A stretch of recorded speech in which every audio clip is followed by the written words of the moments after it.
Hi, welcome once again to M5's English language learning program, Let's Speak English. I'm Gav Duncan and I'm here on your TV to help you learn English. Now, are you sitting comfortably? Yes? Good. And are you ready for today's lesson? Yes? Good.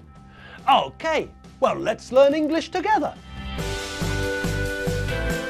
Hello, people. Hello. How are you all? Is everything going well? Are you having fun? Have you started your Christmas shopping?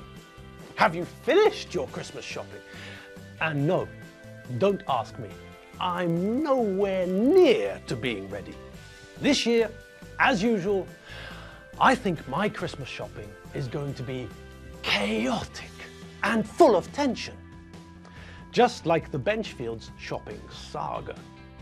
The farmer is feeding the geese more so that they put on weight, so that they get fatter, so that the farmer can sell the geese for more money at the market. People buy fat geese, not skinny geese. So that means one thing, doesn't it? Yes, that means that we know that Christmas is coming and it's approaching fast. And that means that we need to start being all Christmassy in our lessons. There's only, 7 or 8 days, depending on whether we're celebrating Christmas in Hungary or in the UK in Great Britain. If we're celebrating in Hungary, which we are, we're talking about Christmas being 7 days away, on the 24th of December. If we're talking about celebrating Christmas in the UK, then we've got an extra day. There, people celebrate Christmas on the 25th of December, remember?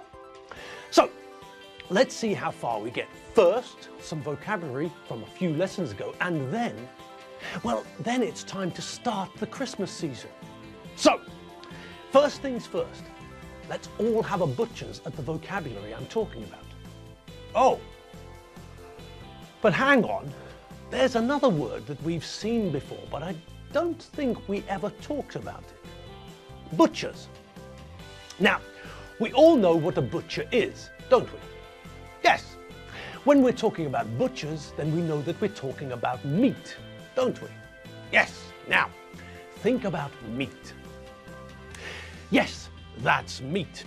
It's all red meat, I know. But we also know what white meat looks like too, don't we? Of course. White meat is things like poultry, chicken and turkey, and also pork and fish. All of these count as white meat. Okay, but here's the question. How do we get meat? Yes, that's right. We have to kill an animal to get meat, don't we? Yes. And when we talk about killing animals, then we normally use a different verb. We don't usually say that we kill an animal, especially if we're killing that animal for food. The verb we normally use is the verb to slaughter. Now, this is an okay word to use with animals. It's the normal verb that we use when we're talking about killing animals for food. And the other words connected to the idea of killing animals for food also have obvious connections to this verb.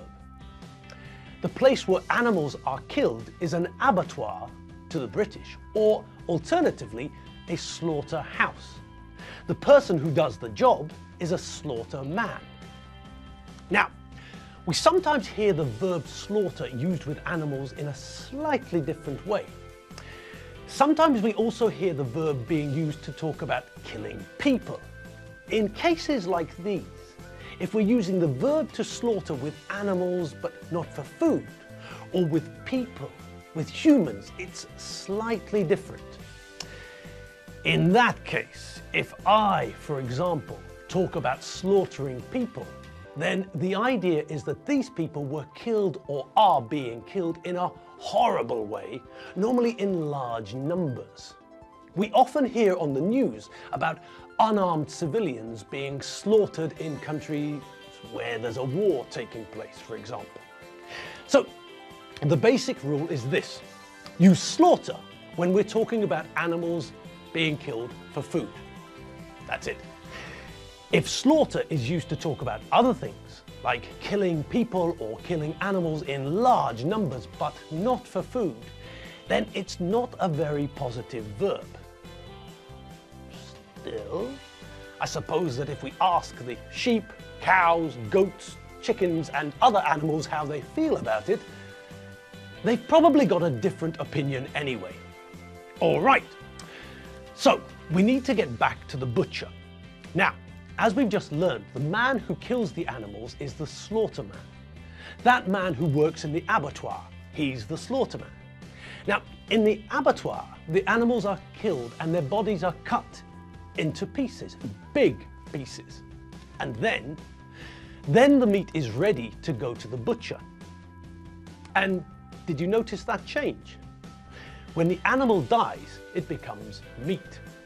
It's a cow, and then when the slaughterman kills the cow, then it becomes beef. A sheep becomes mutton, and so on, like this. Calf, veal. Cow, beef. Lamb, lamb. Sheep, mutton. Pig, pork. Pig, bacon. Chicken, chicken.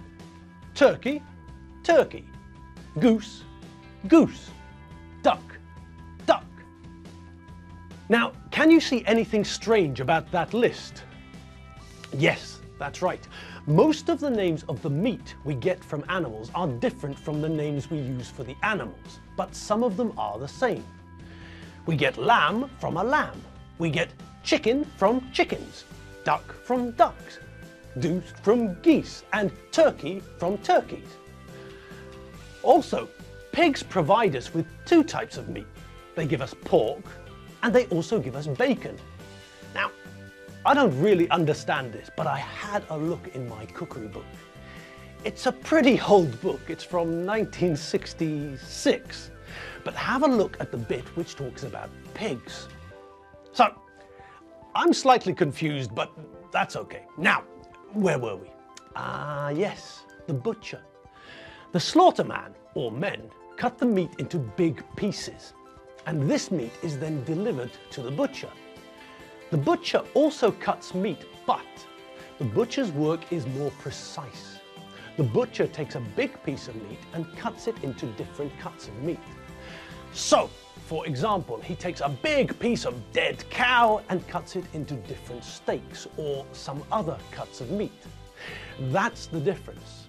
The slaughterman kills or slaughters the animals and then cuts them into big pieces. And then the big pieces of meat go to the butchers. Then the butcher cuts the big pieces of meat into smaller pieces. Pieces which we buy, take home and cook and eat. The butcher is the man you ask about meat. You don't meet the slaughterman. You get your meat from the butcher's shop, not from the slaughterman, not from the abattoir. And so, now, finally, we get to the vocabulary. What did I say at the start of the lesson? Yes, that's right. I said, let's have a butcher's. And what does it mean? It's slang. It means let's have a look. Butcher's is rhyming slang for butcher's hook, and hook rhymes with look. It's too long to say let's have a butcher's hook, so the British abbreviate the phrase. We remove the only logical rhyming part, and so butcher's becomes a slang synonym for look. Let's have a butcher's. Give me a butcher's. That's all it means. It's short for butcher's hook, and it means a look. That's all. Nothing more. So, now that we know that, let's have a butcher's at something else. Well, let's think. Christmas is coming, but it's probably a better idea for us to look at some of the vocabulary that I wanted us to look at. And then, tomorrow, we can start the English Christmas extravaganza properly with a Christmas song. What do you say?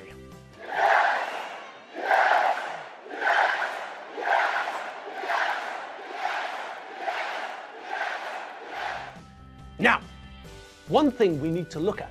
is the word misleading. This word means that something has made you think the wrong thing. If we look at the verb to mislead, that verb means to give someone the wrong information so that they believe something which is wrong. Perhaps this is done deliberately. I know what I'm doing and I know that I am giving you false information. But perhaps I'm misleading you by accident. My information is wrong, but I don't know that my information is wrong. Now, the interesting thing about the verb to mislead and the adjective misleading is the fact that we make the word using a prefix. Do you remember what a prefix is? We learned about prefixes a long time ago. A prefix is something we place before another word, something we put in front of another word to alter, change or modify its meaning. Ages ago, we looked at the prefix anti. This prefix anti means against, and so if we put the prefix anti in front of another word, if we attach it to the front of another word, then we can change, we can alter, we can modify the meaning of the word. We have medicines, for example, which are anti-malarial medicines. These medicines work against malaria. We also have antibiotics, antiseptic, and anti-inflammatory. All of these things are used by doctors. They use antibiotics to fight infections. If something is antiseptic, it's free of disease. And if your doctor gives you an anti-inflammatory cream, it's a cream which works against inflammation. Inflammation is when part of your body becomes hot, red, and swollen. When part of your body becomes bigger than usual, bigger than normal. Look at this man's legs. One of his knees is inflamed. There is inflammation around one of his knees. His left knee is swollen. Maybe he hurt it when he was exercising, and now his knee has swollen up. There is some swelling around his left knee. His knee is inflamed. There is some inflammation around his left knee. His doctor will probably give him some anti-inflammatory medicine, maybe a cream or some pills to reduce the swelling, to make the inflammation go away. So to help the man's body fight against the inflammation, the doctor will prescribe some anti-inflammatory medicine. And in the same way, the prefix mis is put at the front of a word to mean wrongly. Misdiagnose, for example. The doctor gets it wrong. He says that you've got a swollen knee, but you've got a broken nose. The doctor misdiagnosed your problem. Mismanage. The company director spends all the company's money at the casino. He mismanaged the money. He used the company's money badly. And misleading. Information which is misleading leads you in the wrong direction. It gives you the wrong idea.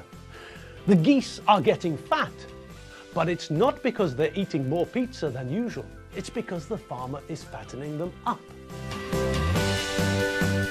And on that note, talking about fat geese, it's time for us to go.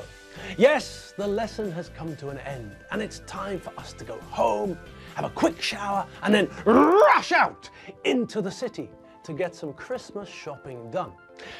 So, I'll see you all tomorrow, and we'll start with a Christmas song. Not a carol this time. We might have time for a Christmas carol later this week. You remember what Christmas carols are, don't you? You know, a special song that people sing at Christmas.